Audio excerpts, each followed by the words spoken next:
We're going to take you to Jeff Gaze, our Justice and Homeland Security correspondent, and Margaret Brennan is at the White House. She's our White House senior foreign affairs correspondent. All right, lady and gent. Jeff, we'll start with you. Let us start with who Christopher Wray is, and was he anyone's initial pick to be the FBI director? Well, listen, in the land of leaks, this one blindsided us, and perhaps because of the Comey testimony that's coming up, and the testimony today on Capitol Hill. So in a lot of ways, this blindsided a lot of people. However, there were signs that Wray was rising to the top of the list because his name was part of a couple of names that were made public last week, including that of former FBI Assistant Director John Pistol, that the White House and the president specifically were interviewing for the job. But in national circles, Christopher Wray is a bit of an unknown, and even within the FBI, there are a lot of people who are not familiar with him, so they are trying to gather as much information about him as possible.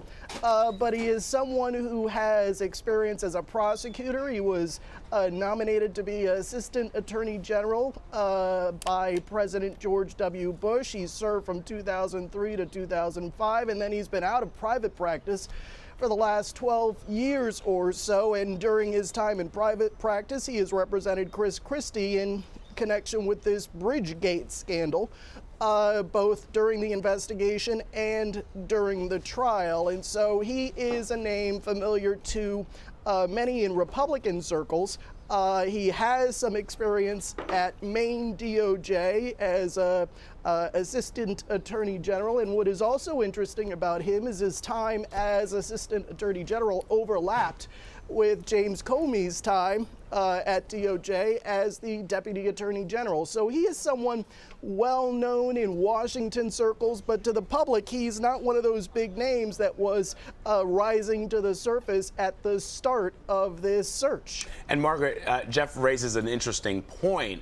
In a White House that has been very, very leaky, and there had been talks of putting together some kind of strategic group, a war room, if you will, as we go into these hearings this week. This name really does come out of nowhere. Do we have any sense of a timeline of how this came about?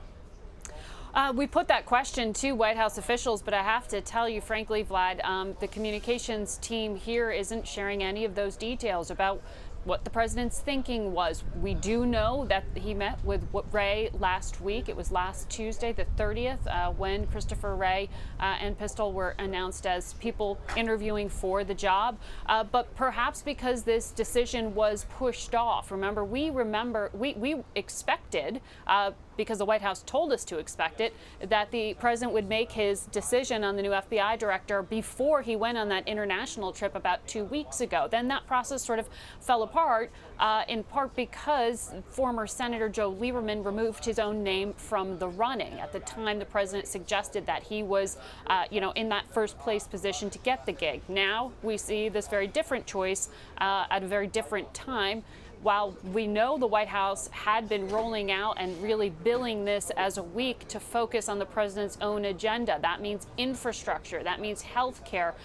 They're really trying to bring the focus back to what the president wants to get done. But time and time again, they're getting frustrated by not only the press focus on the ongoing FBI probe into Russia, but also the fact that it is really detracting from attention on Capitol Hill and their ability to get any of those legislative agenda items done. So for the president to make this announcement in the way he did today, he is forcing a change in the narrative, forcing a focus to what he's going to do now and who Wray is, rather than the firing of the former FBI director who will be testifying tomorrow, James Comey. I think what is also interesting when you look at Wray and his selection is the idea that he comes with some personal endorsement in many ways from the former governor of New Jersey, Chris Christie, who Wray had personally represented as part of the team during the Bridgegate scandal. Given Chris Christie's role in advising the Trump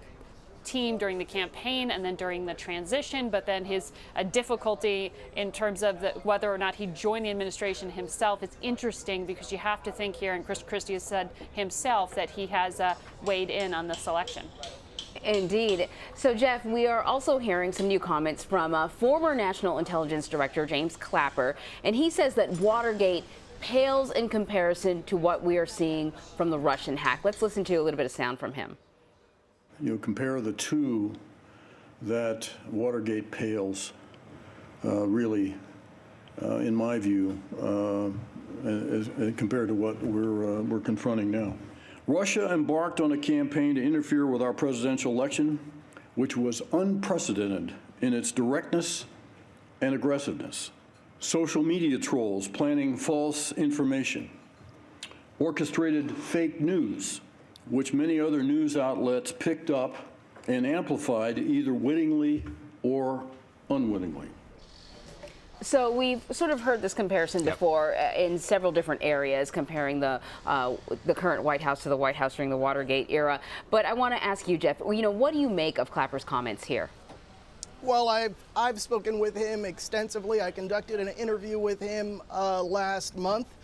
And he's been in retirement now since January, and so he's feeling able to talk about some of these issues, and he believes that these are very serious issues that these investigations entail, whether there was coordination between Trump campaign associates during the campaign and leading up to the campaign, coordination with the Russians, and Russian interference in the election. So he believes deeply that these are serious issues that warrant investigation. And then on top of that, he has also commented on some of these reports about interference from the White House with the investigation. And so as someone who served 50 years this country and served the intelligence community for as long as he did, I know in speaking with him that he has deep concerns about how this has been handled and how it is being handled going forward.